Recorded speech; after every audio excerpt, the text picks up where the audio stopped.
There's a lot on the line here. There's also a lot on the table. And how deep does that hero pool go for Akira? Most definitely, but now we are coming in to the first draft in a best of 5. Blacklist will have first pick going up against RRQ Akira. This is going to be a good one, Eterna. Yep, we're going to see Blacklist here on the blue side and RRQ Akira on the red. And already we see these bans coming through. We have the Franco ban, we have the Eve, the Joy also already taken off the board. But on the other side here, RRQ Akira, they opted with the Wanwan and the Kadita ban. So a lot of respect bans on the board so far, and this also leaves open a lot of heroes like the carry that we usually see, like the glue, but unfortunately the glue has been banned away. Yeah, honestly, everything seems pretty normal here except for that Franco ban. I don't think we've seen a whole lot of Franco bans so far, but definitely, I mean, maybe it's showing what they want to pick here. Maybe something a little divey, maybe even pulling out something different than their normal tankiness and going maybe aggressive with the jungle. Well, first pickup, it's going to be that carry, what we see often. I mean, teams so far love this carry pick. It's definitely a force to be reckoned with, whoever gets to play it, and very scary in the gold lane. I mean, we saw some even amazing things yesterday in that Echo matchup, so obviously a high priority hero, but they're going to have to trade it for 2 here for RRQ Akira, and there's a lot on the table, right? That Fredrin we've seen pop up a lot, still doesn't have the best win rate, but is definitely a priority choice. You still also have, now in the mid lane, Eve is gone, right? You can take the Farsa if you want to. The Valentina? The Valentina is still, you want to see the Benedetta locked in right now? Yeah, right now. Well, you get the Valentina for now. The Valentina and the Yuzong has been secured here for RRQ Akira, signaling to Blacklist that, you know, if you want to have a strong black line, no worries. We have the Yuzong to go in straight with the Way of Dragon and disrupt that. So now Blacklist, though, they have the option to work around that. Try go in for dive heroes, not have too much of a strong backline. This can actually counter the gameplay that RRQ Akira want to bring onto Blacklist. And not only that, but with the Valentina as well, you know, it definitely changes the whole draft perspective. I can say that Valentina isn't as threatening as she was, you know, 3, 4, 5 months ago. She's a bit more playable, but hold on a second. There it is. Eterna, Blacklist deems RRQ worthy tonight. They deem them worthy because the Estes is in there, and Edward picks up the Benedetta. I like this too, right? The quote there, in all M series, Oheb is ranked 2nd in total kills with 178. In all M series, Oh My Venus was ranked 2nd in total assists with 380. And we learned earlier who was number 1. I believe that was Vin, right? Vin was number 1. And I mean, with the Estes coming out here, the Benedetta too, this is what we saw in the comparison between the 2 XP laners, right? Edward and Takashi. So it's going to be a showdown. Now, the thing is that interaction, Benedetta, Yuzong, who gets the better value from it throughout the game? That comes down to the players, right? That's what's so exciting about these XP laners. Depends on the pilot, 100%. It depends on the pilot. But look at this, RRQ Akira, they secured their next hero, and that is going to be the Hayabusa for King himself. So coming into the second phase of the drafts, because the Estes has already been picked up, I wouldn't predict, I wouldn't assume that there would be something like a Kufr ban coming in from Blacklist, but RRQ Akira, they're trying to limit that EXP lane because of the Benedetta that still can be flexed, right? The Fredrin is going to be taken out, and there are still a lot of options on the board, but Trex, what do you think Blacklist might be banning away? Maybe the Atlas going against the Estes? I think maybe really banning into the gold lane, possibly. Trying to limit down Gusta Lagusta could be a possibility. We do still have the Benedetta open. They want to try to give Oheb as good as a game as possible here. We know how strong that carry can carry, right? Now, on the other side, it does seem like Akira maybe wants to focus into Wise here, and they want to maybe limit some of those bulkier heroes in the jungle, especially since they already locked in, you know, the Hayabusa, a bit more of a squishy, someone that can possibly be bullied if that's what Blacklist wants to bring, but it does seem like they're going to ban out that Cho, target Louise here, so maybe switch gears, forget the gold lane. We trust Oheb no matter who they pick. We're going to try to limit down Louise, and we do know Louise can make some big plays happen. I like this because part of me is wondering, right? You notice this second phase of the draft is going much slower. And something that I'm wondering is, yeah, what do you lock in the jungle for Wise, right? Now, it wouldn't be crazy if Benedetta even appeared in the jungle, but so far, if you want to run with a utility jungler here for Wise, it is possible. And at the same time, you got to keep in mind, you're going to be going against the Hayabusa, right? So does that end up being the assassin matchup? Do they decide to opt for the utility jungle, be a little more tanky, provide yourself the peel, that durability? Because you already know, with Yuzong's across from you, plus the Hayabusa, they're going to be everywhere. They're going to be shooting for the back line, like you mentioned, Eterna. And at the same time, you have to be conscious here of the ultimates that you provide to that Valentina. That's something you always have to keep in mind with this draft. And I feel like that's really why we see this as a slower pace, when sometimes those drafts just happen so quickly. It's really going to be up here to Master Basics, Coach Bonchan, to decide what do we take for these last 2 picks, and also not playing into that Valentina option. So Eterna did mention the Atlas earlier, and that is still open for Luis here if they want to lock in the tank first and wait for gold lane. At this point, the side of Blacklist hasn't banded out any gold lane, so in my opinion, I think that might not be a bad pick. But do they want to, so that they can save the jungle for the end? It does look like they're going to lock in that Beatrix for Gusta Lagusta here. I like it. I definitely like it. All right. Why do you like the Beatrix pick? You like it because of win rate? Well, Did no, you see the win rate? That is true, but it shreds through some of this tankiness. It can shred through with all the heal that's going to come from Oh My Venus here. It's going to be able to possibly get through that. And if Wise does pick, a signature tanky role for the jungle, they already have an answer locked in, and they do, in turn, bring in that Barats. Oh, this is a strong front line, right? Typical Blacklist. Typical Blacklist. Naisu, maybe you have a better comment about this, right? Because when I look at this, I don't know if RRQ Akira have enough damage to penetrate through this, right? Because the Barrets in itself is already so sustainable, coming in with the healing from Estes. Like, the great thing here is, now the carry is, I mean, yes, when you look at the lineup, you think Blacklist International, maybe you interchange this carry with a different marksman pick, but still, it is them, right? It's their signature here. I think what this is going to actually do for RRQ Akira, aside from really limiting these options for Rome, for Luis, is now you have to force yourself to build against all that sustain and, of course, the tankiness. But you guys called this earlier. The Atlas comes out here for the last pick for RRQ Akira. That was all Eterna who called that pick. It's typical, right? When you see an Estes, you know that the opponent is going to clump up as 5. So how can you take them down as a whole?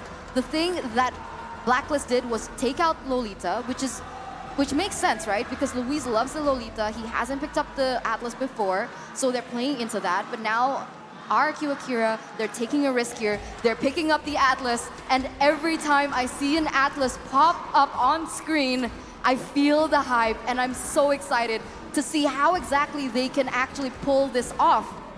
Most definitely now, the coaches have walked off the stage. The crowd is ready. I think everyone around the world right now is ready for this. Now, Naisu, how you feeling about that draft?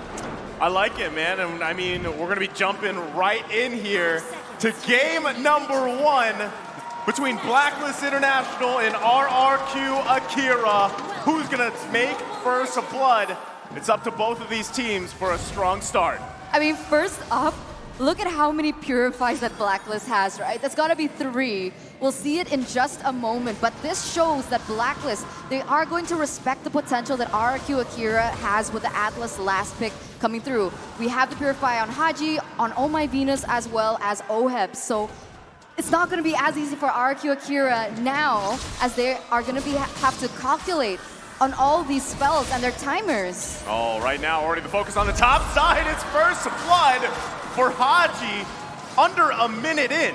Yeah, Edward already claiming some dominance in that top side, but honestly, Blacklist did work that into it. We have to watch out for Haji, though, with the rotation of this Pharsa early on, using that wings by wings. They're going to be trying to make ganks quick. They're going to be trying to make ganks very, very fast, and how that affects RQ Brazil is, since they have King on this Hayabusa, you want to kind of play aggressive early on. And if Blacklist can slow them down in that, if they can take an early on lead, it's going to be a very rough game for them.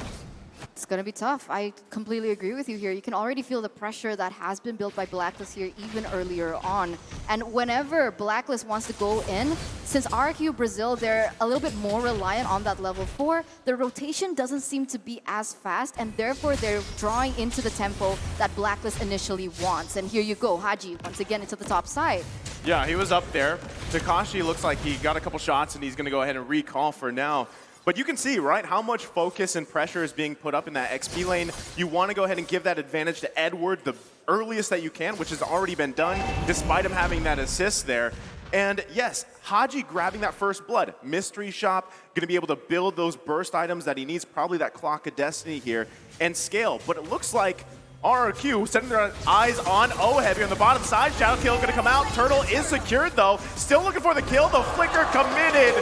And they grab the kill, but they trade the Turtle. Not a terrible trade, honestly. I'm almost on the brink of believing that if you can get that trade, the gold lane for the Turtle, it almost evens out, right? Especially because they need Gusta Lagusta to be ahead right now. And Oheb, you don't want him to just farm for free. I think a big win condition for RRQ Brazil here is going to be get onto Oheb, slow him down as much as possible, and make sure that Gusta Lagusta can get these items in. And speaking of items, we had a little bit of a start there. Did start to see a little bit of penetration coming in for Gusta Lagusta. Yeah, I think Gusta Lagusta is going to focus on building that BOD next. So a really heavy as well as expensive item, but it is going to give that power spike that we usually see Beatrix have. Now on the opposing side, but wait a minute, here, King goes in. Yeah, but, you know, again, this is the sustained game here. Blacklist International are going to be just fine with that. That's the question, right? How soon or who builds that anti-sustain item on RRQ Akira here? They're going to need something, right, to work around that. Because you do have multiple options, right? You can go with Dominance Ice if you want. You've got the Blade as well available to you. I mean, there's tons of things. Yeah, and at the same time, Sustain is going to outpace RRQ Akira unless, like you guys mentioned, Gusta Lagusta can get those early items, already running that weapon mastery as well. But Luis, eyes set on the bottom side. There's the Purify though. King gonna come in for the backside, gets the Shadow Kill. Oh my Venus, still gonna survive, and that's exactly what we're talking about. The Sustain is the game. The potential that RRQ Brazil actually had initially because of the Atlas annihilated, right? They need to be able to find a way to bait out perhaps the Purify from maybe Sagan, and then you can see that Luis can find a huge moment, but once again, Luis. Edward owing in with the angle, able to secure a kill as Luis falls. Using that Electro final blow and also just getting a bunch of extra gold here. Can we just talk about the fact that Edward is in the bottom lane right now, in the gold lane, all the way from the top side? This is the problem when you give Edward that Benedetta. He's one of the most proactive EXP laners in, I mean, all of MLB, especially with a movable, with a mobility hero like that. He is all over the map early on already. I mean, look at the pressure he's already putting there. Takashi, though, Black Dragon form gonna come out. It's King that falls. They're still gonna be going, though. Haji now focusing on Luis. He's in trouble. Almost didn't even need to get eaten up by Wise as he falls as well. And now it's Gusta Lagusta on the run here. 4 members of Blacklist International gonna get cut off by Agent Zero. Grabbing another kill here, going to the hands of Haji. One by one, they all fall down to the Blacklist International Ube strategy. Haji, Oheb, as well as Oh My Venus, they're being so active on the board, and it makes sense, right? You can see the Farsa already starting to hit that damage power spike because of the emblem she brought in, as you can see here on your screen. That mystery shop is gonna make getting those items way quicker. And right now, it's starting to make a huge problem for RRQ Hoshi. They're already standing at a 5,000 gold lead. You know, one thing I'm a little bit worried about is King's emblem choice, right? He's not going to get a whole lot of 1v1s here, especially dealing against Blacklist, who we know like to clump up. Now, taking a look at these items, Beatrix has locked in that bot, but wait a second. You're going to find Edward. Can he escape? It's 4 members of RRQ Akira. Edward survives. They just can't seal the deal right now. It is starting to become a problem. The survivability right now of Blacklist, even without Oh My Venus around. Haji. Okay, he gets the flicker out. As you were saying, Trex. Nothing too major there, but at this point, Blacklist is just controlling the map. I always like to refer to them as more of a rubber band team, but when they do get that advantage early on, it is just trouble for the enemy team because they bring some of these late game heroes like Barat. So if they can get a gold lead on you, like 6K right now, it's just so hard to come back from. It's hard, but the one thing that I notice is because Blacklist, they're rotating as 5 most of the time, maybe 3-1 split. Edward goes in a separate lane. They need to still be aware of those side lanes, right? Because previously we saw that RRQ Brazil was able to push that bottom side a little bit, get a little bit of chunk from the tower, and maybe that's how they can work around it. I do like the fact that Brazil did not try to contest that turtle, right? They know the deficit they're in right now, and I think at this point their only option is to not force fights. Blacklist, I don't think, is going to make any mistakes at all, honestly. And as we're now seeing on the screen, Oh My Venus picked Estes 57 times with 46 wins. That is an 86% win rate. Wise. Takashi, just like that, they're going to go ahead and grab it and the turret here. This is the discipline of Blacklist International. They also have that massive lead, like you guys were mentioning. And yeah, going back to it, that's an 80% win rate on the Estes here. It's huge. Definitely it's huge. very, very and insane. it's not something that we're concerned about. Like, we're not surprised because that is Venus's power hero. And at the moment, this is looking just like a clean-cut, well-executed game for Blacklist right now, giving no room for RRQ Akira to breathe at all. I mean, they're taking all the jungles away. They're taking all the buffs away. And the Hayabusa, he needs this buff. It's so difficult for him to play anything on the board, realizing once again, like we mentioned, the high and dry. And because they're rotating together, we haven't seen the positive outcome from it as now. We're going to take a look at the items here 8 minutes in. Well, I mean, item-wise, it's looking good for Blacklist International. 8K gold lead, like we mentioned, 8 minutes in. Again, it's only been 8 minutes, right? And it's tough. It's a tough situation to be in if you're RRQ Akira here because are you in a position to actually contest the first Lord of the game? Probably not. Should you let it go? Now that's up to them. It's better because you don't have to get wiped out. As you see, Wise using the Daytona's welcome, not going to get fatal linked at all. You know, so much pressure was on Luis in this game from the very start. We called the Alice pick. He did end up picking it, but right now, with 3 Purifies on the board, Wise with the Daytona's welcome that is pretty much a Purify in itself. I mean, there's just nothing that RRQ Brazil can do right now to make the play happen. It is just spelling trouble all over, and I don't really see a way they can come back. It's brutal at this point, right? I mean, you can see the only thing that they can do is try and utilize the high mobility of the Hayabusa. Try split the map, try push those side lanes, try and bait Blacklist from going to the opposite side of the map. But even then, it does still feel like Blacklist is already onto this. And so they're responding accordingly with Edward. I mean, here's the question, right? Most people that have been watching Blacklist International for a while now know that when the Estes is locked in by Oh My Venus, they're going to go to what they're known for, the Ube strat, ultimate bonding experience. Who's usually the hero that counters that? Well, Atlas is a great choice, but when you can't actually utilize that ultimate, the Fatal Links, because there's also, what, 3 Purifies? Make it 4, technically, with Wise on the Barretts. It's really hard to work around that when you don't have the damage for even follow-ups if it's a mishap. So, as you can see already, RRQ Akira are going to lose the mid lane here. Actually, they're holding on to it a little bit, but Oheb decides to take it down anyway, even with Lord taken out. And RRQ Akira trying to hold on a little bit longer into this game. It's 10 minutes in. Does Blacklist International go for this bottom side inhibitor? We also have King just clearing up on the top side. The rest of the team defending in the base. You can already see the poke here from Blacklist International. Luis might be looking for an initiation. Gets the Fatal Links off, but gets punished right away as Luis falls. Takashi going to go in, though. King to follow.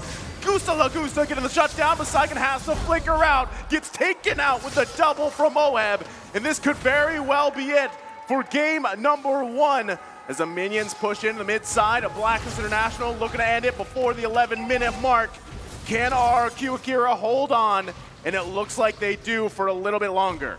I mean, I don't know how much longer. Blacklist are playing extremely aggressive. They know they don't even need to play super disciplined. They can take what they want right here. Taking another look at these items. Wait a second, Brazil trying to possibly push out. The sustain, though. Wise, Daytona's welcome. Gonna get eaten up right away. King falls here in the mid lane.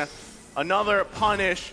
Just RRQ Akira has no entrance whether it's in the front, whether they're looking from the side angles, the back with Yuzong, it just does not work right now. Yeah, it just seems like there is not an answer for them. It might be time to start thinking about game 2. I think the only possibility here, like if I really want to play the devil's advocate, is try to get them to use those purifies with either the Atlas or Takashi on this Yuzong, try to bait out those purifies, and then whoever baited them, the next big CC needs to come in and get them. But that is asking a lot, especially the way Blacklist are playing this. And once either of them goes in, OHEB is so farmed already. He's the second highest gold. No, he's got the second highest damage on the board as we speak. Once they go in, he is shredding them down.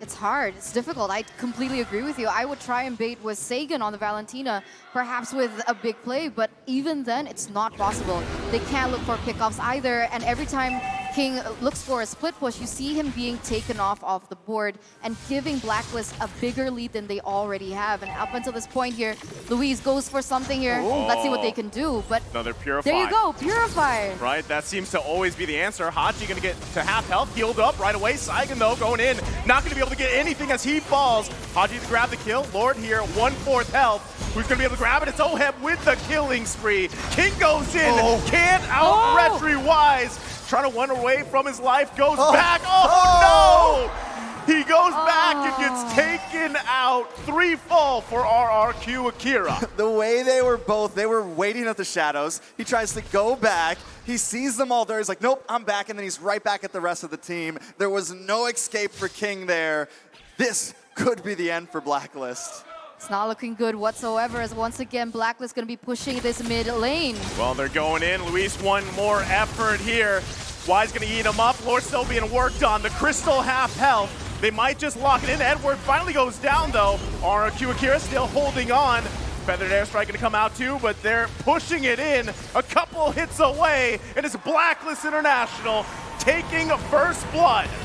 Blacklist International going to be leading the series here with a 1-0. And now the ball is in RRQ Akira's court. Will they be able to go back into the game with a level head, seeing as that was quite a one-sided game? You know, here's the thing about drafting against Blacklist is you've been playing all these games against other teams who are playing in the current meta, and you just don't expect to have to ban out a Barats or have to ban out an Estes. I know it's Blacklist, but still, those picks can still catch a team off guard. And I think with that, Blacklist was able to secure that game 1. And right now, the fans are going crazy. Blacklist looking ready as ever for game 2. Very clean game. I mean, across the board, right? And the return of the Queen at Blacklist International, taking game number 1 here, first blood in the series. And what I honestly, when the SS was locked in, I feel like a lot of us kind of knew what that game was going to look like, right? And that's why the question was, how does RRQ Akira prepare for that in-game? And you have so much time to build that kind of anti-lifesteal. It was great that Gusta Lagusa got an early kill, but still, they couldn't utilize the CC they had and even follow up with any of the damage. Yeah, I mean, what can you say? When you fall that far behind in gold that early on, there just is no answer.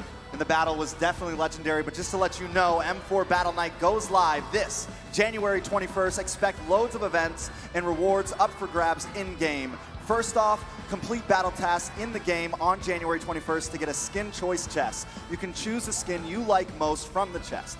Aside from that, battle bonus awaits you on the same exact day. So play matches and you'll get Team Star for protection for 3 matches, double star raising points, double protection points, double EXP, and double PP for 5 matches. We are not stopping there. Free access to all heroes and loads of epic skins will also be available that very day. So save the date, log in to the game on January 21st, enjoy the match, and win tons of rewards. Let's all celebrate the M4 Championship together, including with your friends. With your friends. We're friends now, Eterna. Oh, Now, so we weren't yesterday? I mean, All right. I take a little time. I trust you now. All right. But you know, going to your point, right? You were saying that they couldn't rely on one CC. So in my head, I was like, why not rely on more than one? Yeah. Maybe have Atlas and someone else. like the Grok, maybe, you know? So two things that they could rely on. But let's head straight to the analysis. You know what? You know We're Take going it to away. throw the analysis. Blacklist International was just too strong for that game one. Ladies and gentlemen, back in the analyst stands. Thank you, casters, for game one. And boy, oh boy, classic combination by Everats and as well as Testes. What's going on there? Well, Gani, to start, I think the draft is where we should begin. The way that Blacklist set this up, they saw the swing back after they pick up the carry, which is still obviously one of the biggest bogey people in the metagame. I'm hearing a lot of strange words today. Yeah. The answer from RRQ Akira was the Valentina and the Yuzhong. Again, you answer the carry. But that's where they whipped out the Estes. That's where they brought out the Benedetta. Signature picks for both Oh My Venus and Edward. And what that resulted in was just textbook Blacklist.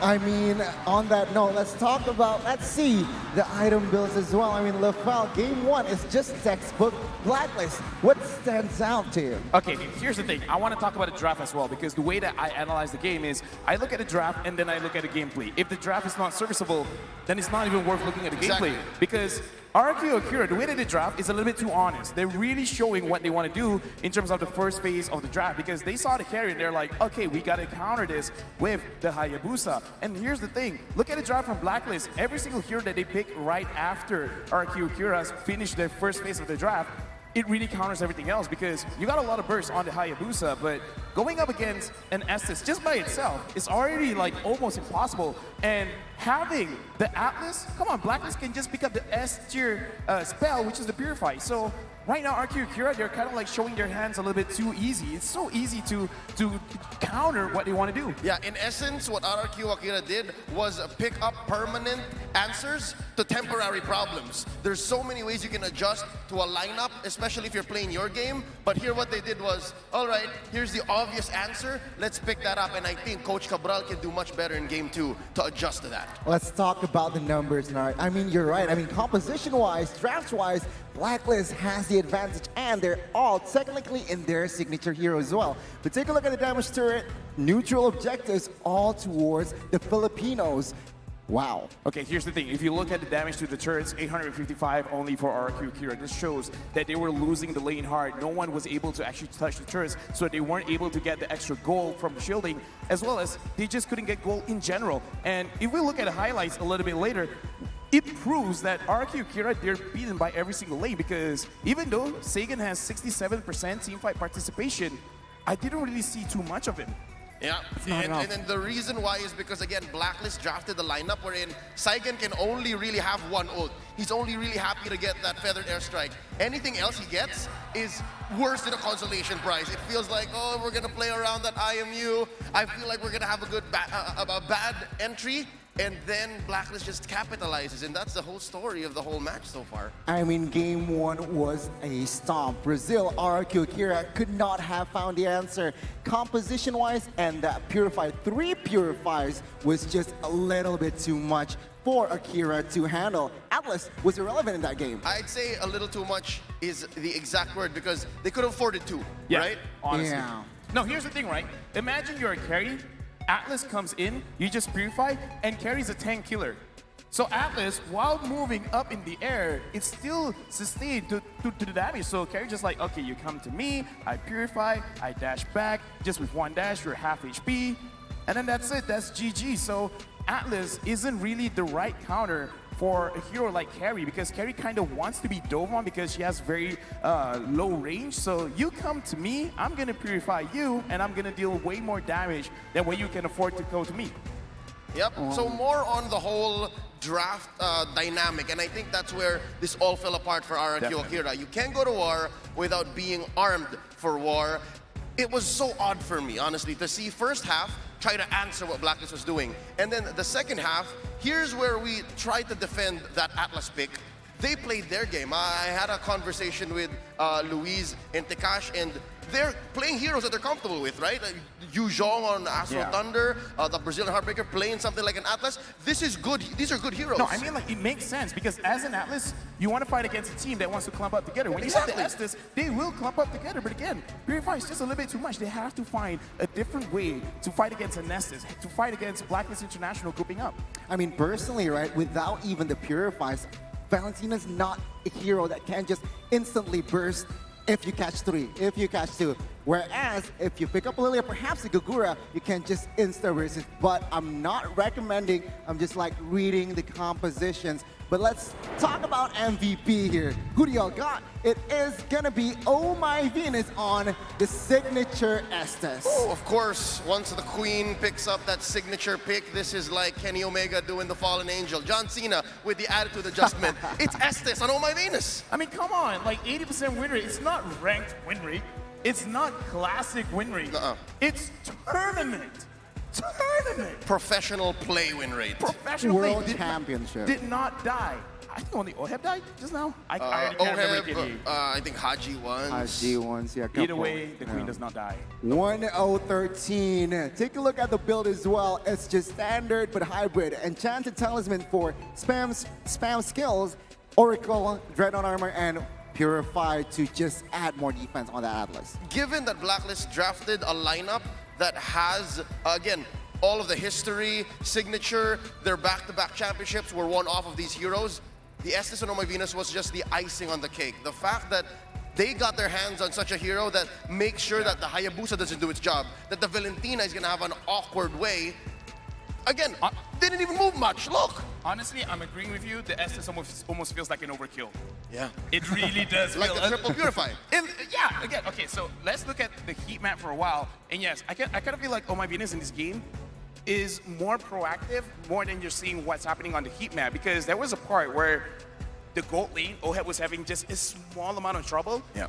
Went down there, actually controlling the minions, making sure that the minions doesn't enter into turret range, so it doesn't die to the turret, so the gold is not wasted. I like this kind of communication between the teams. Like, okay, I lost my lane, I need to recall. Oh My Venus, please, just hold on to my minions. Don't let me get down and farm. Which I think was a low point in that early game, because that's what we're seeing in the later part of the 5 minutes after Oheb was ambushed by 3 or 4 members of RRQ Akira. So that was somewhat of a calibration. That was a reparative rotation by Oh My Venus. But that aside, the Queen was just really there to make sure that the engagements were going to be beneficial, or even just converting into more than just kills. Look, we'll see here in the highlights. Yeah, I mean, let's see the highlights here from Blacklist. What did Venus do in particular to grab it? I mean, he was everywhere on the map, proactive, covering for teammates, and of course, Edward was just being Edward.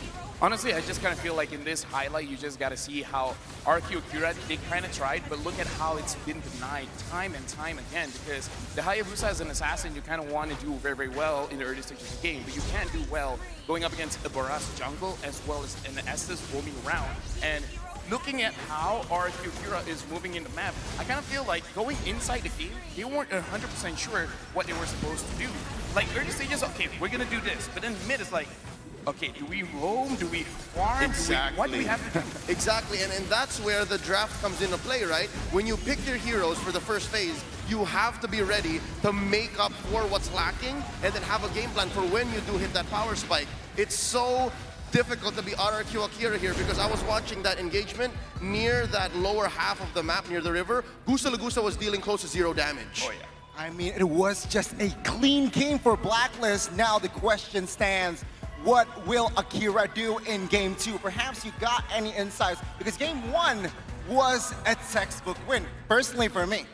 Honestly, I kind of feel like RRQ Akira, they got to get out of the box a little bit, because right now they're being too honest going up against Blacklist International, which kind of likes playing around the draft. Coach Bonja, it's amazing at reading drafts. Yeah, and it was set up so well. One more bit for RRQ Akira, I'd say, is try to be aggressive. Don't respond to what Blacklist is doing, because that's exactly what they want you to do.